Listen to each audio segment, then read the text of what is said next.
Today's episode is sponsored by I Know What You Did Last Summer. Get it now on digital. When 5 friends inadvertently cause a deadly car accident, they cover up their involvement and make a pact to keep it a secret rather than face the consequences. A year later, their past comes back to haunt them, and they're forced to confront a horrifying truth. Someone knows what they did last summer and is hell-bent on revenge. As one by one the friends are stalked by a killer, they discover this has happened before, and they turn to 2 survivors of the legendary Southport Massacre of 1997 for help. Starring Madeline Klein, Chase Sui Wonders, Jonah Howard King, with Freddie Prinze Jr. and Jennifer Love Hewitt, I Know What You Did Last Summer is a perfect summer slasher, says Jordan Crucchiola of NPR. Your summer is not over yet. Don't miss a killer movie night at home. Rated R. You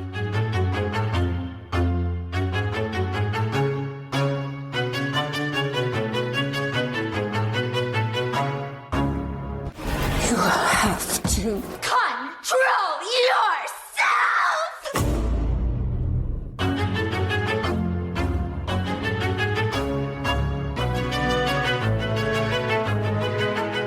And welcome back to Horror Queers. We're doing a little cutesy book review, and I'm Joe. And I'm Trace, and yes, it is true. Joe got me to read a book. It's not the first time, probably won't be the last time, but we don't do it too often. No, not very often. But honestly, Joe, I gotta say, I really do cherish the chances when I'm forced to read it because, What a statement. Force sounds bad, but I used to be a big reader, and I know I've said this before, but like I used to be a person that would read every night before bed, and I just don't anymore. I think just because I'm exhausted, but like. But so that being said, though, again, when I'm forced to, it's not necessarily always a bad thing for me. And we got to read a book about fucking horror movies, Joe. Yeah. So, folks, we're talking about Clark Collis's book, Screaming and Conjuring, The Resurrection and Unstoppable Rise of the Modern Horror Movie. This is quite a tome on contemporary horror films, basically from Scream, 1996, all the way through to the Conjuring universe.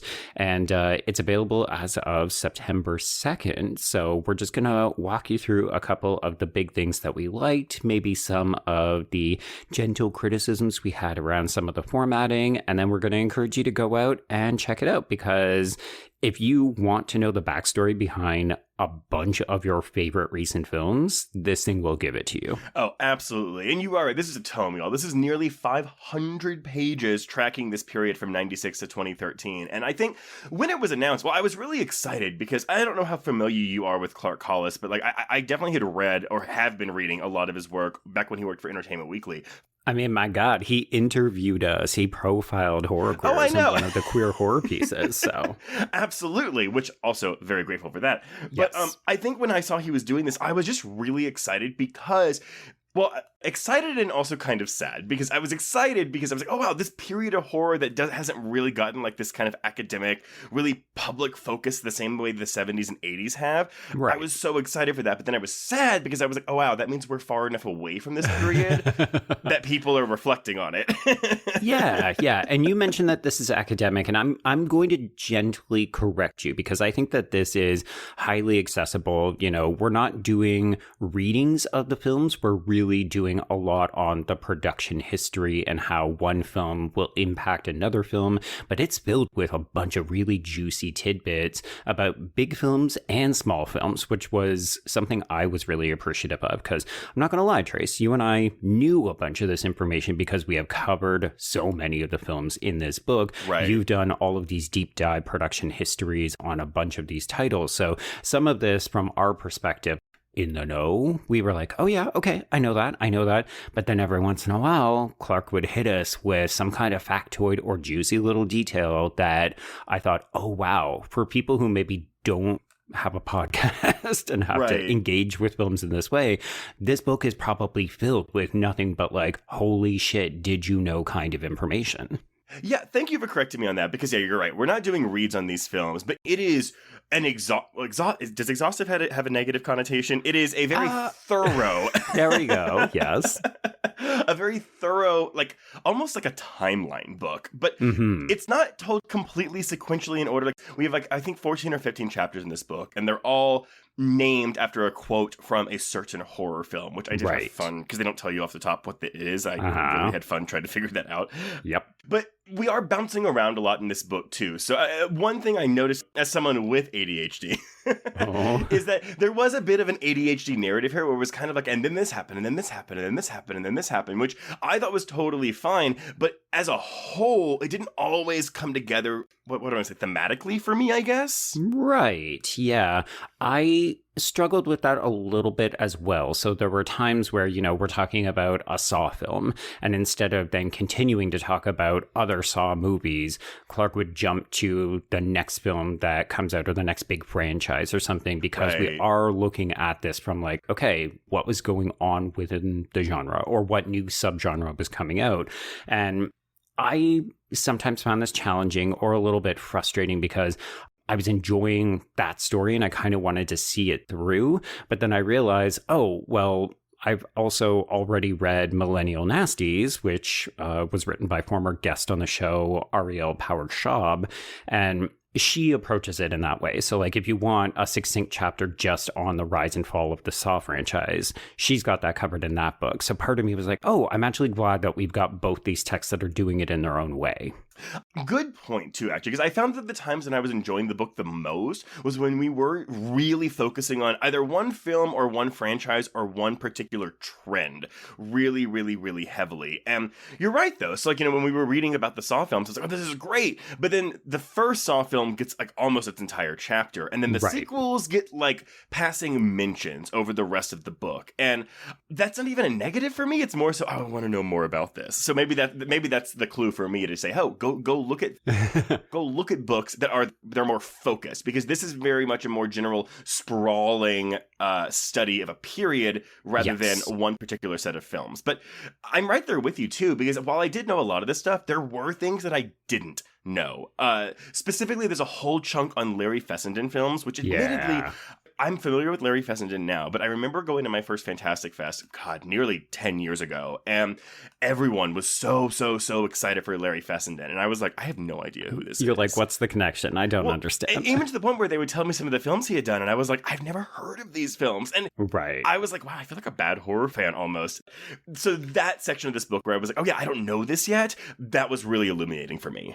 Yeah, and I truly do think that for folks who have either a passing awareness of horror films or they're familiar with big titles, there are going to be more moments like that for you as a reader where you're going to say, okay, I've heard of this film. I maybe didn't understand it in context of what was happening within the genre at the time, or I know the name, but really don't have a close connection to it. So I think for people who have a passing interest in horror films, but they haven't been chronicling it, this book could be really valuable because it really does feel like a guided tour of about the last 25 years. Oh my God, I hate saying that. No, but actually, guided tour is perfect. Like it's a little handholdy, which again isn't even a bad thing. But I think if you have a moderate interest in the horror genre, but maybe again, as you said, aren't podcast co-hosts where you're doing deep dives into films, once or twice a week, this is going to serve as almost like a Bible for you. Yeah. And I will say the other big piece that really connected to me is that even sometimes when I was familiar with a title, there were little things where, because Clark Collis had obviously worked at Entertainment Weekly, he had access to a bunch of people, like there is some information that I don't think has been captured elsewhere. So, every once in a while it's like, oh, in this Hollywood Reporter piece or in this interview with Angoria, like we'll get a reference to where he's finding this information, but every once in a while you can tell he went right to the fucking filmmaker and said, tell me what the story is. What was the real budget? What were the hurdles? How come this movie didn't perform? Like there's a whole section on change in leadership at Lionsgate and how basically as torture porn was winding down and we were shifting into new areas, this studio that had once been a kind of bellwether marker of what horror was doing, it was so successful. Because of this change in leadership and because of changing fads in horror, all of a sudden Lionsgate was like not a place you wanted your horror film to get bought by. Yes, I fully agree with you. And some of the more interesting parts in the book for me as well were when we're linking, the trends to real life events. So, obviously we are linking torture porn to post 9/11, like anxieties and things like that, which I knew going in, but it's also nice to hear about it from from the source, from studio heads, from production companies, from actors, from directors, firsthand, rather than us just saying, oh, well, yeah, that's obviously why torture porn kind of came around. Yeah, we're not just out there in the dark sort of reaching and grasping desperately at ideas. It's like, oh, other people have clocked this, and this was a contributing factor to either a success or a failure, or even stuff like development hell.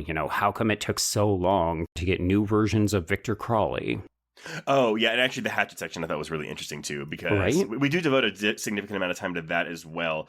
But yeah, I guess though, so when it comes to my critiques of this book, it really is kind of a structural thing. As I said, there's a bit of a, and then this happened, and then this happened, and then this happened quality to it. And, I marked a couple pages. I'm not going to read them all here, but I just want to read an excerpt from the section on the Underworld franchise. Okay. Yep. So we're talking about, the first film, and it's kind of tying into the Resident Evil films and how those were female-led action horror films that were doing really well. Yep. But the way this is written, so we're going into the stunt work on the film. Kate Beckinsale had zero experience of on-screen combat prior to her involvement in the original 2003 Underworld. I really lived in my head at that point and was very academic, and I was just about managing to walk, the actress would recall to Entertainment Weekly writer Josh Rottenberg. She was trained for the film by stuntman and Underworld second unit director Brad Martin. During his childhood in Idaho, Martin had become fascinated with stunt work after watching 1978's Burt Reynolds starring Hooper and the Fall Guy TV show. The aspiring stuntman moved to Los Angeles, where he started getting work on films like John Carpenter's Escape from LA and Alien Resurrection.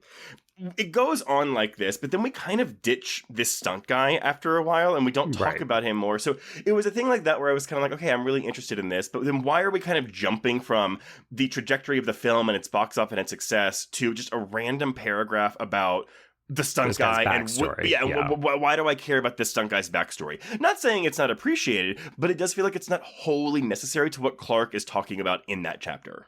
Right. Yeah. There are occasional detours where you think, wait, no, don't leave that behind. I'm interested in it. Or you think maybe it's not as important because it doesn't come back around. And I think in part it's because the book is trying to be so inclusive of a bunch of different really interesting facts that sometimes you think, I'm not sure if a firmer edit would have been helpful here just to kind of streamline some of the narrative. Which actually, and maybe that's more a peek into Collis's brain where it's like, well, what did you think were the things that were worth talking about? Right, yeah. Or I found this really interesting piece in my research and I wanted to include it, even though it maybe doesn't always make the most sense. Yeah, and I think that's probably why we are, again, nearly 500 pages long with this book. That being said, it was a quick read for me. I didn't struggle reading this. I breezed through. Oh, yeah. No, you could sit down and read an entire 30-page chapter. It was really easy to breeze through 30 pages that are just talking about, 2003 to 2004 or something. Well, but on that note, though, I guess that's the other thing. I couldn't really grasp truly the structure of the novel. We are generally moving forward in time, but as you say, we are taking a lot of detours, bouncing around a bit to where we're not staying wholly in the same period sometimes. And we're we'll bounce forward 10 years sometime to reference something. And maybe that's also just kind of my type A personality where I'm like, no, 96, stay in 96. Yeah, I mean, as always, what you want as a reader is probably a little bit different from how an author constructs something. I think to pair it onto that, and maybe this is different because we did get review copies, so they weren't 100% finished, but I found myself wishing that there was a glossary at the end of the book so that if I did want to read about a particular film, like, oh, we're leaving Saw 1 behind, but I want to jump ahead to Saw 3, I had to just keep reading because I didn't actually know where Saw 3 would get picked back up. Right. You had to trust that Collis would eventually come back to it. But I agree with you. And I will say, I've already used this book to prep for one of my my Terror Tuesday screenings. Well, no, so I screened Frailty for Terror Tuesday this week. And there's about 2 pages on Frailty in this book, which is admittedly a little bit more than I expected because... because it's a smaller film. But there's information on Frailty in those 2 pages where I was like, oh, I didn't know this off the top of my head. Just doing a quick search. This isn't immediately findable online. So again, I will be using this for myself, probably for the podcast moving forward too, to double check my references.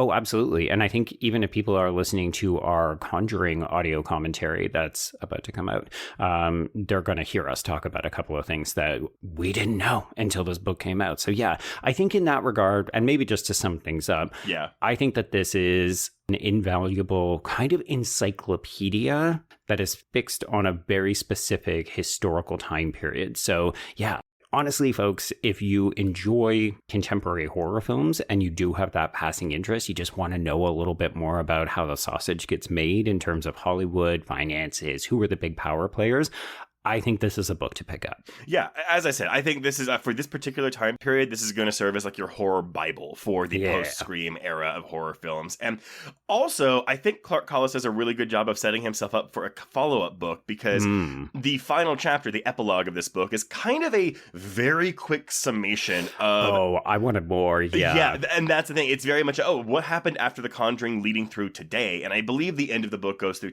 Scream 6. And so...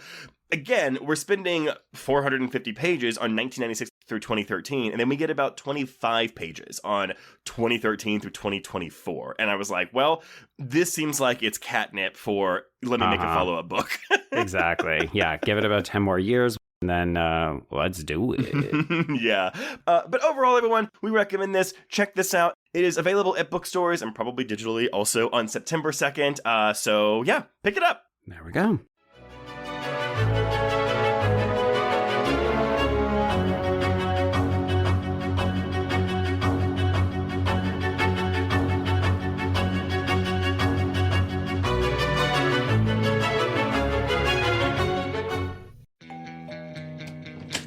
Surprise! Beach day. No excuses. I'm in. Give me 5. With Bic Soleil Glide Razor, you'll have hydrated, smooth skin that's ready to go on the fly. No shave cream needed. You can prep, shave, and hydrate all in one step, thanks to moisture bars that hydrate your skin during and after shaving. 5 flexible blades hug your skin for a close shave. Glide into smooth. It's your time to shine with Bic Soleil. Buy now at Amazon and Walmart. Ready? Your skin looks amazing. So smooth and beach ready. Let's go! Amazon presents Kelly versus roommate's deviated septum.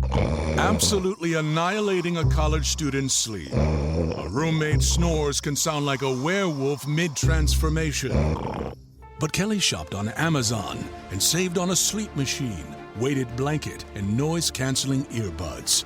Looks like Kelly just got her doctorate degree in crushing sleep. Save the everyday with college deals on Amazon.